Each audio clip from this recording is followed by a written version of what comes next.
I want to play for you a bit of the speech of a valedictorian, Paxton Smith, who decided not to deliver her previously scripted remarks, but instead to talk about what Texas was doing when it came to women's reproductive health. The full speech is available online, but here is a bit that we want you to see. I have dreams and hopes and ambitions. Every girl graduating today does. And we have spent our entire lives working towards our future. And without our input and without our consent, our control over that future has been stripped away from us. I am terrified that if my contraceptives fail, I am terrified that if I am raped, then my hopes and aspirations and dreams and efforts for my future will no longer matter. I hope that you can feel how gut-wrenching that is.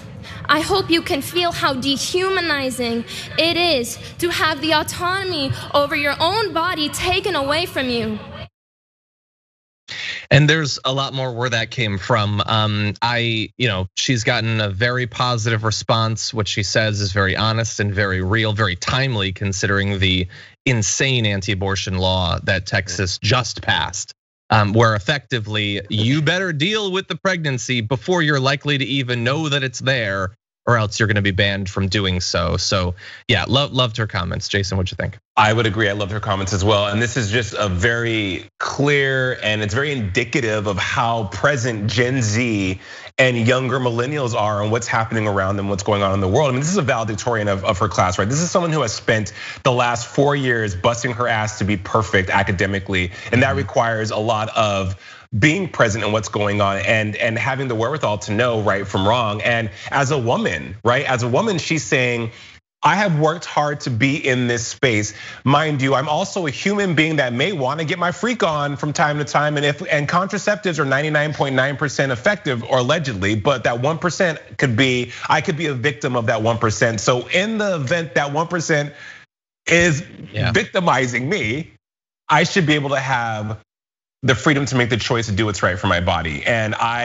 the bravery also in a state like Texas for her to go up and say that is well beyond her years, because people don't. And as we've seen, John, with the insurrection and with Black Lives Matter and with the death of dozens of trans women, violence is not a problem for people when they disagree with what you're saying or they have opposite opinions than you, right? So for her to go up in front of her whole class and say that at a time in her life that's going to be historic for her, right? When you're giving at a commencement speech, that's when you look back on that and think, wow, that was one of the most pivotal and awesome moments of my life. Even though you'll have more of those, but in her time, in her life right now, that's a huge deal. So for her to take that time to speak on what's happening in the world, I applaud her. I think she deserves even more response. The same way we have exalted and lauded the youngest poet laureate, we should bring this girl on and have her celebrated for having that bravery, because not a lot of people would do that.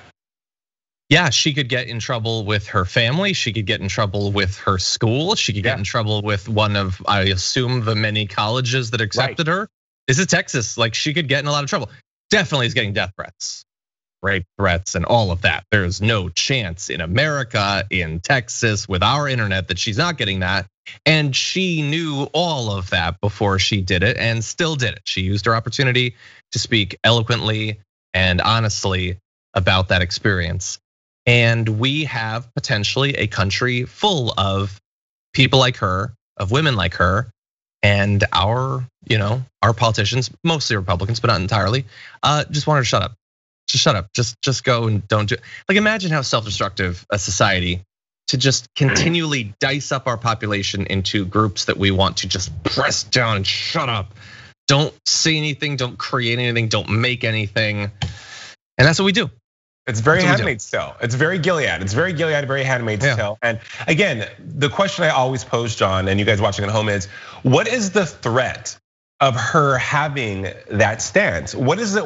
How does that threaten the fabric of your life, especially if you're a man? Especially, is it dollars and cents? As we see with these bills, it comes down to dollars and cents, right? But for Adam, who works the Piggly Wiggly off of 6th Street in Squashville, Texas, her wanting to have autonomy, as she said in her speech, I want to have autonomy over my own body. Why is that a threat to you, Adam? You don't even know her. Like you're not sleeping with her. Like why does that peeve you and move you? What is it within you that you haven't reconciled that her speaking her truth is such a threat on the fabric of your existence? These people need to ask themselves that. I agree.